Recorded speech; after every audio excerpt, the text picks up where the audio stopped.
VLR.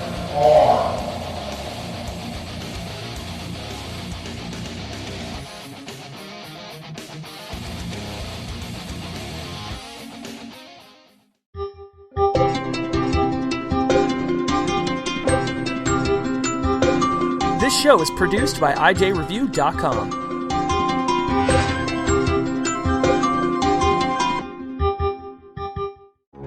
This show is copyright by VLR Media.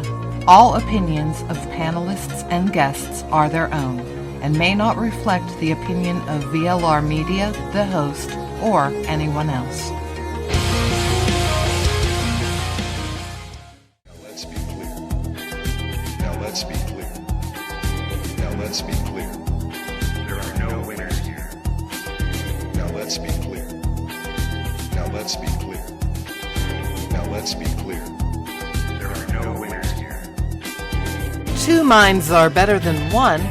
Time for the right mics with Mike Miller and Michael Hausum. It is time for the right mics. Technical issues from yesterday solved, and we apologize for that. We did the awful remnants of the show, Hausum. I don't know if that's what I would call that, but yeah, those are not up on Spreaker, so as to not embarrass ourselves. So if you're looking and you weren't paying attention yesterday, there is no Monday show, but there is a Tuesday show. And if you want to participate, we are 412-567-6879. Listen live or pick up the podcast at our website, therightmics.us, or follow us on Spreaker. And you can also tweet Hausum at our Twitter site. Twitter site. I'm kidding you. The Right Mics. I got to do that to you every once in a while because, like the whole interwebs thing confuses me, So, but anyway, no. All right, Hausum, lots to talk about today. And at top of the next hour, we have one of the editors of IJ Review, Michelle Ray, will join us. She'll be this for her first time on the show, so we're looking forward to that. So, dude, lots going on today, man. There is a lot going on, that is for sure, man. And I have a little hangover from no show yesterday, right? Yeah, me too. I mean, we were all fired up. We're always fired up to do the show, but we're particularly fired up on Monday because we've had a 2-day absence. So yeah, it was disappointing, but we are fired up. Speaking of fired up, and that's really terrible that I said speaking of fired up. You saw what ISIS did to the Jordanian pilot today? Yeah, burned him in a cage. Burned him alive in a cage. Doused him with something. Chemicals, gas, whatever. Barbaric savagery by these guys, man. Barbaric savagery. Did you see Obama's statement on it? Oh my gosh, no. What did he say? I don't have it in front of me, but I have the appropriate part, the all you need to know part about it. First of all, as he's spoken out on, the beheadings of Americans and others, totally emotionless, shall we say, without emotion. He says, quote, this organization and, quote, whatever ideology they operate under. So that's how he described them. Let me clear it up for you, Mr. President. This organization is Islamic extremists, and I'm guessing whatever ideology you're talking about is radical Islam. But that's how he described them today, Michael. This organization and whatever ideology they operate under.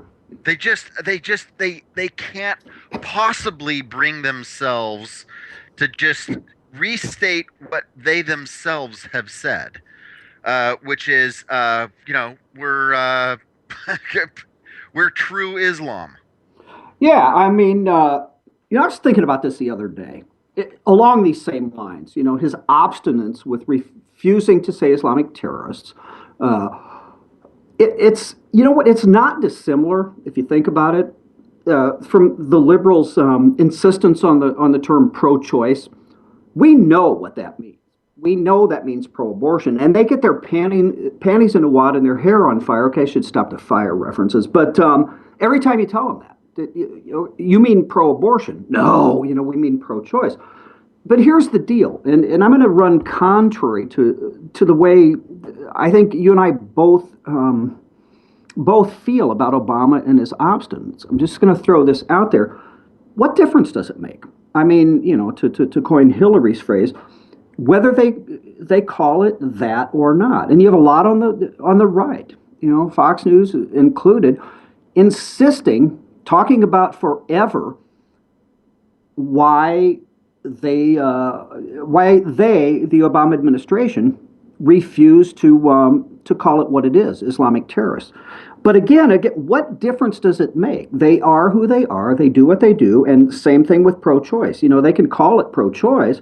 It's pro-abortion, and abortion still happens. So, I mean, what do you think about that? I mean, why the insistence, or what difference does it make what they call it?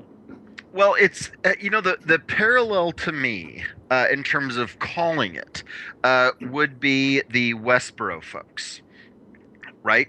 Right. Obviously, it's a completely different level of crazy and evil, frankly, than the Westboro folks. But people don't have any problem identifying the Westboro folks as being, a particular brand of Christianity. True. Right? Yeah. I mean, very few people would support, or very few people do support Westboro and their approach to things, et cetera. Sure. But they don't have a problem saying, hey, this is and the words used, a strain of Christianity, a particular belief subset of Christianity. Yeah. And some people obviously go as far as to say, it's a wrong understanding of Christianity or whatever. Yet they don't deny that Westboro self-describes and in fact are themselves Christian. There's not an issue with that. Yet there is with the Muslim terrorists, these ISIS folks, and I don't get it. No, I don't either. And you know what? Even on a more on a lesser scale, and I can't think of a name right now, but multiple stories in the past where, a Republican mayor somewhere that may not be known. What this last happened? No, I can't think of an example. When Ray Nagin, right, the former mayor of New Orleans, he was mayor during the Hurricane Katrina. When he was sentenced to prison, where he now lives, AP, major news organizations, did not define his party. And you see that all the time. Yet, had he been a Republican, they'd have been all over that. So it's kind of the same thing top to bottom, isn't it? Yeah. So Obama, yes. And then I don't know how much attention you paid to this story, but there were negotiations going on between ISIS and Jordan over swapping prisoners. This female suicide bomber and 5 others, I believe, they offered to swap the Jordanian pilot for these people. ISIS did. There is speculation that they knew that was not going to happen, and that this guy actually, I mean, the video was released today, but this pilot may have been burned alive a couple of weeks ago or more. But so they. Oh, interesting. Yeah, they just wanted to make it appear that we tried, and they knew it wouldn't happen, and so then they went ahead and killed the guy anyway. Well, here's the difference between Jordan and Barack Obama. So this female suicide bomber and these other guys, who was this from? Doesn't make any difference. I think a pool reporter. Anyway, source in Amman, #Jordan authorities have moved the Iraqi woman offered in prisoner exchange to prison where death sentence is carried out. And then a little bit later, breaking news, failed suicide bomber, can't pronounce her name, al-Rashari and 5 other terrorist convicts will be executed within hours. Wow. Yeah. So, again, man, I think, we always talk about, at least I always talk about, and you know how I love to repeat myself, moderate Muslims, if there is such a thing. And, one could call, in that context, Jordan a moderate Muslim country, again, within the context of Islam. But I think this is going to have, and the video is out there, burning this guy alive. Listen, beheadings in the Middle East, have been going on for centuries, right? Now, typically, like when the Saudis execute people, it's with a large sword, very sharp, and they think it's the most humane way to do it. Well, ISIS obviously does not do it that way. They saw someone's head off with a purposely dull knife. But I think that the horror of this thing, and this video is out there, so it will get around.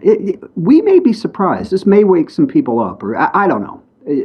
By people, I mean within the Muslim world. We'll see. Well, I mean, how many? I mean, didn't they just did the Japanese guys a couple days ago? I mean, right? Do you almost feel silly saying, "Oh, well, this may wake people up," Mike? To be honest with you, no. And I'm talking about in the context of the Middle East, looking at what they did to a fellow Muslim and the barbaric way in which they did it. That's what I'm talking about. Okay. Maybe. Right. Okay, that makes sense. Yeah. So then you have. I put up a post this morning, which was duplicated a little bit later by someone, and that was just a mix-up. But so Crowdhammer coming out, Michael. Right. And talking about, we love Dr. K, don't we? We love Dr. K. I do not have the video clip because it's a bit long, but anyone who follows Charles Crowdhammer knows that he is not on Obama's Christmas card list. Right. I mean, at least. Yeah, right. Yeah. He's on his other list. Right. So Crowdhammer saying last night, this whole thing relative to ISIS, that Obama pretends to have a strategy to destroy ISIS. You saw that, huh? Yes. Right. Yeah. That it's fake. Yeah, he says, I think there's a strategy, but Obama won't say it. He pretends that the strategy is to destroy ISIS because he has to say that, because when he didn't, he really got savaged from all sides. There actually is a strategy implicit in what he's doing, and that is you roll back Iraq, in other words, ISIS in Iraq, slowly, but you don't do anything of importance in Syria. So he goes on, but then he ends at least that part of his comment with, you leave Syria, I assume, for the next presidency, which right. is exactly what this guy is doing. Well, isn't that, I mean, to me, Mike, honestly, that seems like the strategy for everything. I mean, you look at this most recent, and it's a total change of topic, obviously, but his budget proposal, what it does to the deficits and what it does to the federal debt, that's just kicking cans down the road. It is, and we talked last week about that very thing. That is it from CBO? I can't remember, but on purpose in 2017, after O has ridden off into the sunset to Hawaii or Illinois or wherever the hell he goes, Arizona, they say, or I don't know, but that the budget is set to explode because of Obamacare. So it's exactly what he does. Right, and that is it's a particularly brilliant strategy because I would like a hamburger today and I'll pay you on Tuesday for it is long established. I don't know. I'm super concerned about what's going on for my afternoon, and it's very, very, very easy to do something to decide to do something fun, because delayed gratification and making the hard decision today for the sake of tomorrow is, it's uncomfortable. Yeah. I mean, how much time did you have in your personal financial practice sitting down to tell people, hey, you know what, you've got money coming in today and you need to set aside a little bit of it for tomorrow? And that when you set, my guess would be when you sat down with most folks and you figured out what their income was, when they wanted to retire, the lifestyle that they wanted to have after retirement, and then you did the fairly easy calculation of, okay, this is what you should be buying today, and this is what you should be investing in today, the percentage of your income and the money set aside. What percentage of people were like, oh, that's less than I thought, let's do it right now, versus, oh my God, that's too much, I can't do it? It was across the board, but and what you just described, I mean, the process as opposed to, the actual investments that I would have recommended, that's what financial planning is. And we did that for a fee because it got pretty complicated. But your analogy is spot on, because